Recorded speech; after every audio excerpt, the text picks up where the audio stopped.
Nós vamos então começar hoje o estudo sobre a bênção de Deus e eu queria pedir a gentileza, temos poucos minutos, vamos falar muito breve e eu vou pedir a gentileza de ficarem de pé por reverência à palavra de Deus para este estudo.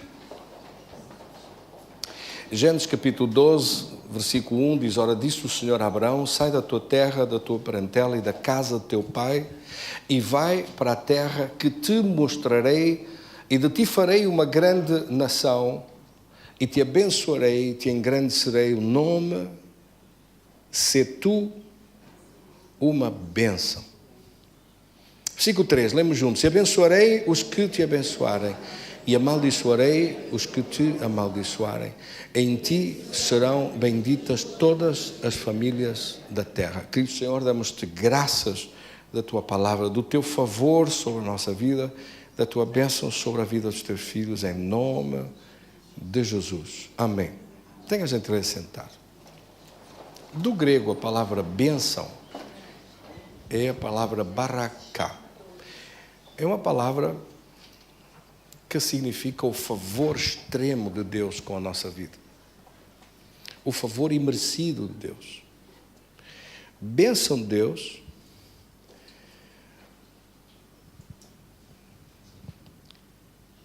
é caracterizada desde o início das Escrituras, em Gênesis, é caracterizada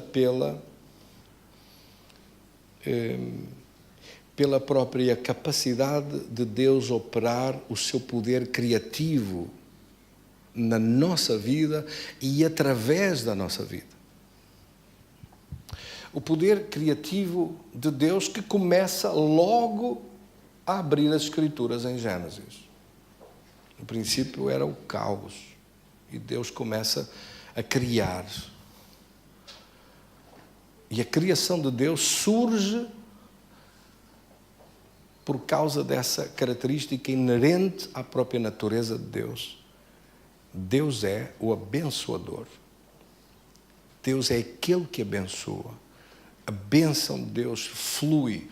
Nós podemos depois preencher dentro desta bênção de Deus a que chamamos um nome só, mas que cabe lá dentro o domínio de Deus, o poder criativo de Deus, a capacidade poderosa de Deus criar e pôr ordem em tudo, de dar vida em tudo, de marcar a sua natureza em tudo, a grandeza do Deus omnipotente, omnipresente, omnisciente. A bênção de Deus caracteriza-se para a nossa vida, no âmbito mais circunscrito àquilo que é humano. Caracteriza-se a bênção de Deus por uma presença extraordinária em que Deus dirige, que Deus conduz, em que Deus nos dá domínio sobre coisas aparentemente onde não teríamos nenhuma hipótese de ter domínio. Nós vemos o poder de Deus, por exemplo, na vida de José. José passou e a bênção de Deus estava sobre ele. A bênção de Deus que veio de Jacó, seu pai, e que veio para a vida de José. E José passou pelo Egito as coisas mais horríveis, a começar pela venda dos seus irmãos, até ser levado à casa de Potifar, até ser levado em condenação e ser lançado na prisão. E de repente, aquilo que Deus tinha declarado para ele, que Deus disse e prometeu que ia fazer, a bênção de Deus trabalhou nele, preparou, capacitou, qualificou para que daquelas masmorras das prisões do Egito saísse um diamante trabalhado e preparado para se sentar no trono do Egito. Por mais que queiram matar a bênção, por mais que queiram parar a bênção de Deus sobre a sua vida, o favor de Deus sobre a sua vida, por mais que queiram atulhar os poços da sua vida, não deixando sair essa água da bênção de Deus, não vai ser possível. Porque Deus disse: abençoarei aqueles que te abençoarem e amaldiçoarei aqueles que te amaldiçoarem. A bênção, ela própria vem de Deus. E tem uma única condição: que haja o desejo no seu coração de obedecer a Deus sendo uma bênção. Faça isso comigo, diga: meu Deus, faz de mim uma bênção. Ajuda-me a ser uma bênção. Isto significa que você tem um desejo genuíno dentro da sua alma, dentro do seu coração, dentro do seu ser, um desejo genuíno de contagiar à sua volta o mundo, as pessoas, com a bênção de Deus e o poder de Deus. É a bênção de Deus que flui, podemos chamar-lhe cura. É a bênção de Deus que flui para curar. É a bênção de Deus que flui para restaurar. É a bênção de Deus que nos transforma, que nos molda, que nos muda como pessoas. É a bênção de Deus que nos santifica. Tudo isto nós dissemos, porventura estamos a caracterizar demasiadamente, a falar de um genérico, onde cabe quase tudo o que se pode denominar como vindo de Deus para nos levantar do meio de um lodaçal, onde nada é seguro, como este mundo. Quando o salmista disse, o Senhor pegou em mim, tirou-me de um imenso lago de lodaçal, de pântano, onde não havia nada firme, onde colocar os meus pés. Ele pegou em mim e colocou os meus pés sobre uma rocha. Essa rocha firme é a bênção de Deus no meio de um mundo onde nada está firme, onde nada é verdadeiro, nada. Eu não estou a exagerar quando eu digo que o mundo não tem nada de verdadeiro, porque o mundo são trevas. Dentro da bênção de Deus cabe também o seu domínio. O seu domínio. Domínio de quê, pastor? Domínio que começa por si, domínio sobre a sua própria vida. Em Gênesis, no capítulo 1, Deus disse, versículo 26, façamos o homem à nossa imagem e conforme a nossa semelhança e tenha domínio sobre os peixes do mar, domínio sobre as aves dos céus, domínio sobre os animais domésticos, sobre toda a terra, sobre todos os répteis que rastejam sobre a terra, domínio sobre a sua vida, domínio sobre as suas emoções, domínio sobre os seus pensamentos, domínio sobre a sua carne, domínio sobre as suas circunstâncias, domínio sobre a sua saúde, domínio sobre o seu corpo. Não permito aqui doença nenhuma. Se vier alguma doença, revolto-me contra essa doença, tem que desaparecer. Não aceito isso. Deus deu domínio para nós. Deus entregou-nos o domínio nas nossas mãos. E o domínio começa por nós próprios. O domínio começa por mim, começa por si. O domínio começa nas nossas próprias coisas, nos nossos assuntos pessoais. Nós não temos poder para ter domínio sobre outras pessoas. Amém? Não confunda isto. As pessoas são criadas à imagem e semelhança de Deus, todos nós somos livres, temos livre-arbítrio. Nós não impomos domínio sobre ninguém, nós não dominamos ninguém, nós não temos direito a ter domínio sobre a vontade dos outros. Mas temos de ter direito sobre o diabo, ter direito a ter domínio sobre a doença, direito a ter domínio sobre o mal, direito a ter domínio sobre os planos que Satanás quisesse fazer contra a nossa vida. Domínio sobre isso temos. Eliseu teve domínio quando o diabo veio e quis matar o rei, ele interpôs-se e os planos de Satanás foram derrotados e os planos de Deus prevaleceram. É isso que os filhos de Deus fazem. Você chega e traz os planos de Deus. E diz, não, o diabo diz aqui, vou reinar eu. E você chega e diz aqui, vai reinar o reino dos céus. Glória a Deus. Porque você traz esse domínio. Você traz essa bênção que dentro das características que esta bênção tem domínio. É uma das características da bênção. Quem é que me entendeu bem? Domínio é um dos atributos da bênção. A bênção é o conjunto de todas estas coisas chamadas bênção, ou também chamadas como bênçãos.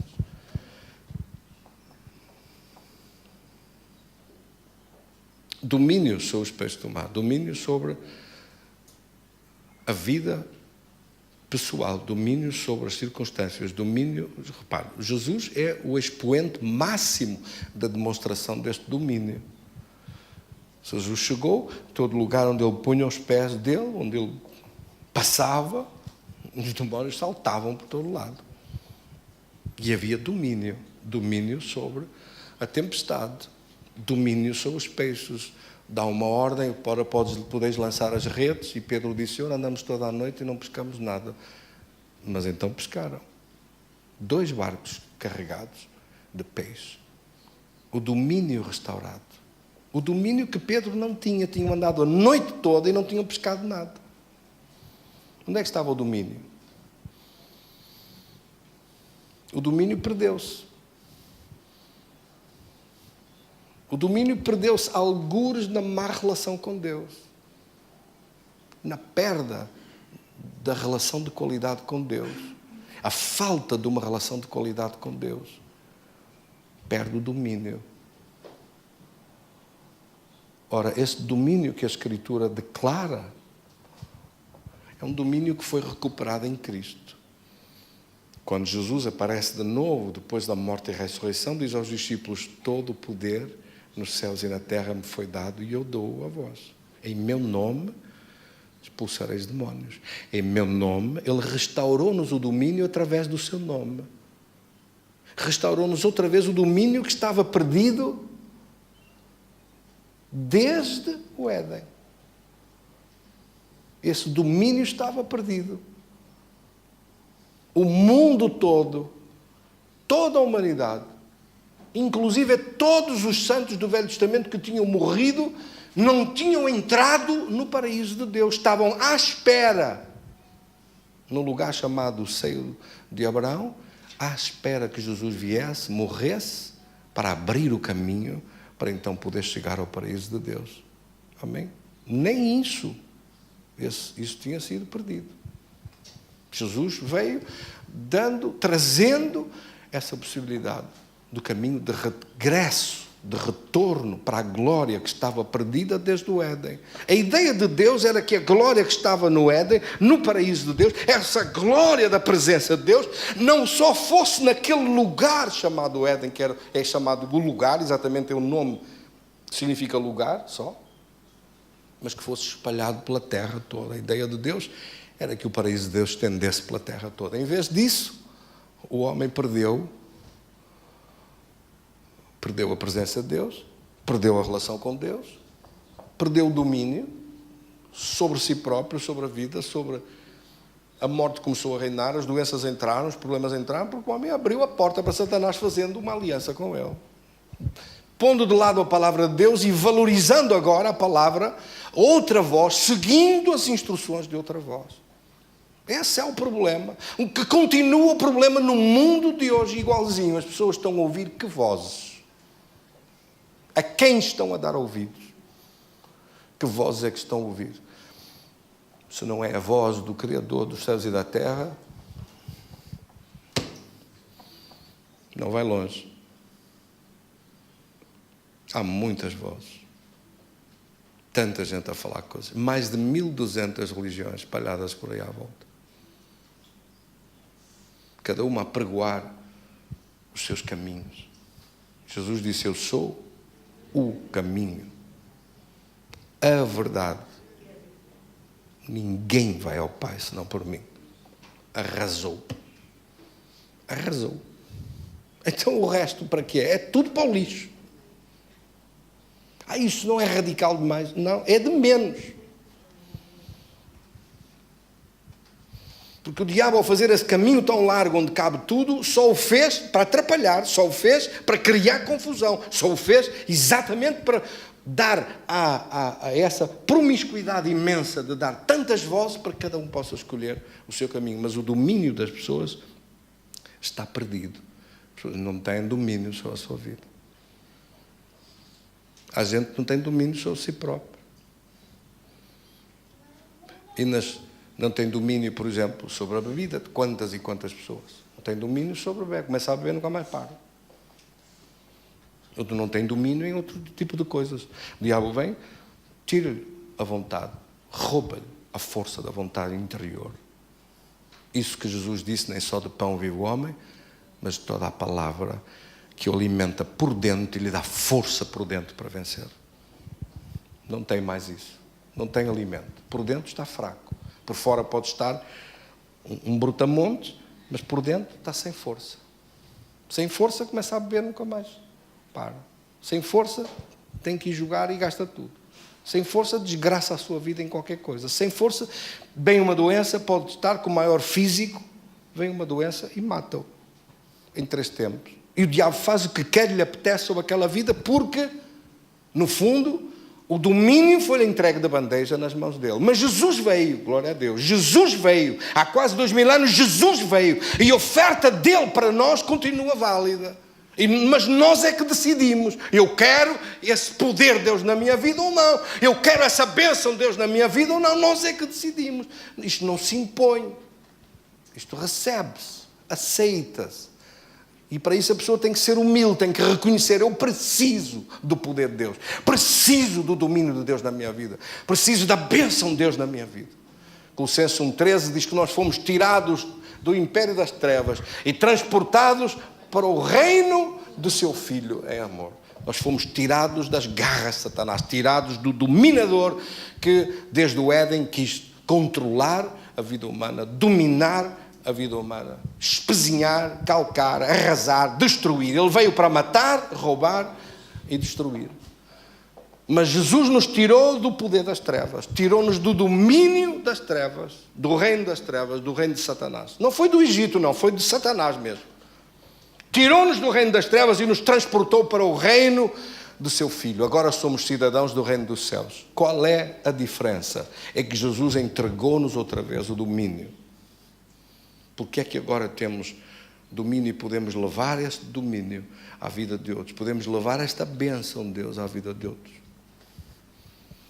É isso que a Bíblia declara como frutos para Deus. Nós podemos chegar como Jesus chegava, não nos querendo comparar a Ele, porque Ele é o único, exclusivo. Ele é Deus e nós não. Nós somos apenas humanos. Mas a bênção de Deus está sobre a nossa vida. Amém, irmãos? O poder de Deus foi-nos entregue. O que é que você vai fazer com este poder de Deus?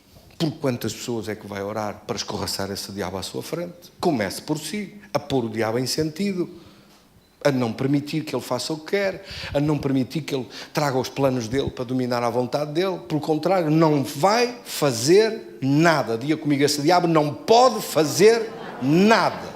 Em nome de Jesus.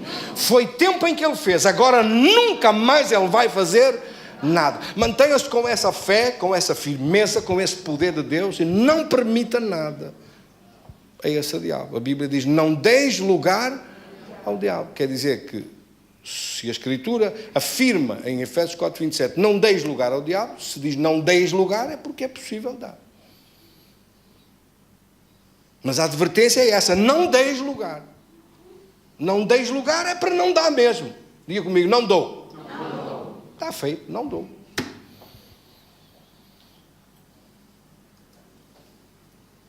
Não dou lugar a esse diabo. Amém, irmãos?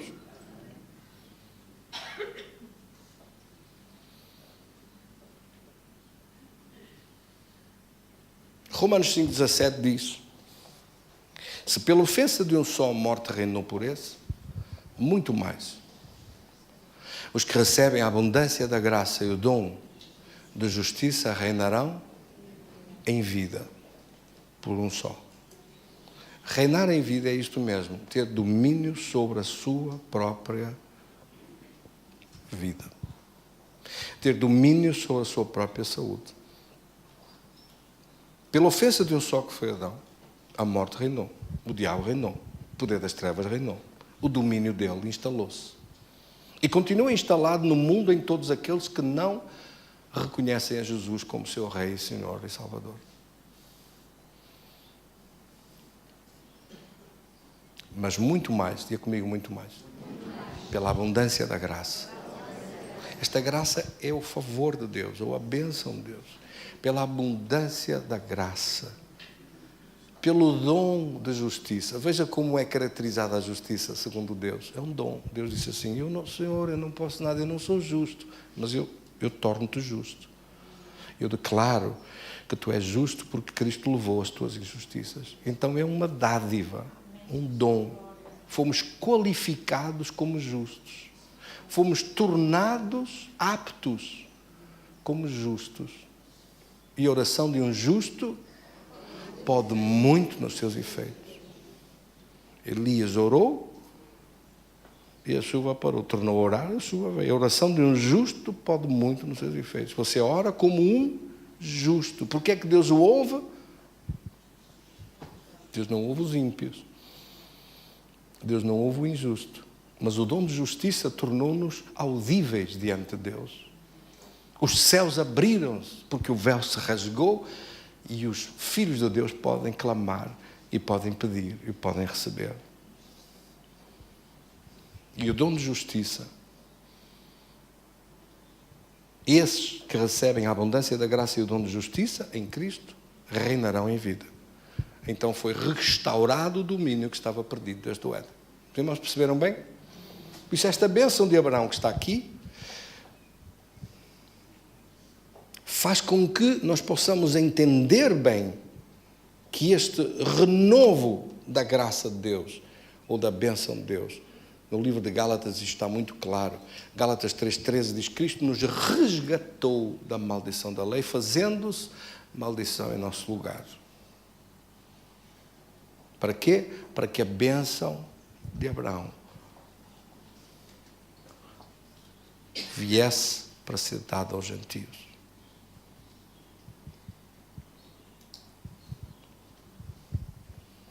Bendito seja Deus. Para que a bênção de Abraão, versículo 14, chegasse aos gentios em Cristo Jesus, a fim de que recebêssemos pela fé o Espírito da promessa. Versículo 29 diz: E se sois de Cristo, também sois descendentes de Abraão e herdeiros segundo a promessa. Ora, prevendo a Escritura, versículo 8, que Deus justificaria pela fé os gentios, pré-anunciou o Evangelho a Abraão, dizendo: em ti serão abençoadas todas as nações. De modo que aqueles que são da fé são abençoados. Ou seja, têm outra vez a bênção. A mesma bênção que Deus declarou a Abraão e que o fez alcançar coisas impossíveis na sua vida. A mesma bênção que estava sobre Isaac, que passou de Abraão para Isaac e que o fez alcançar coisas impossíveis na sua vida. Em tempo de crise, Isaac foi enriquecido e abençoado 100 vezes mais. A mesma bênção que passou para Jacó e a mesma bênção que passou para José. E ao longo das Escrituras você encontra a bênção de Deus e o traço genealógico dessa bênção. Chegamos ao Novo Testamento e nascemos de novo. Já não precisamos de genealogia. A nossa genealogia começa em Cristo. Amém, irmãos? Por isso já não há no Novo Testamento para nós, já não há filho deste e daquele, e filho, e aquele gerou outro e o outro gerou outro, porque era preciso ir buscar tudo isto para que a bênção mantivesse o seu traço e linhagem até chegar à nossa vida. Já não precisamos disso, porque somos novas criaturas em Cristo, gerados em Cristo Jesus para fazer as suas obras. Deus abençoe todos. Lembre-se que a bênção de Deus foi restaurada e é sua, em nome de Jesus. E que você espalhe essa bênção à sua volta e que seja uma bênção. Querido Senhor, damos-te graças da tua palavra em nosso coração, da tua bênção sobre a vida dos teus filhos. Oramos em nome de Jesus por esta palavra simples, que começa a germinar vida e vida com abundância dentro da nossa alma, em nossos pensamentos, em nossas emoções, em nossos sentimentos, em nossa fé, em nosso domínio sobre a nossa vida, sobre nós próprios, sobre as circunstâncias. Entregamos tudo nas tuas mãos. Clamamos de que seres tu a conduzir e a dirigir os nossos passos. Glorifica o teu nome em nossa vida. Em nome do Pai, do Filho e do Espírito Santo.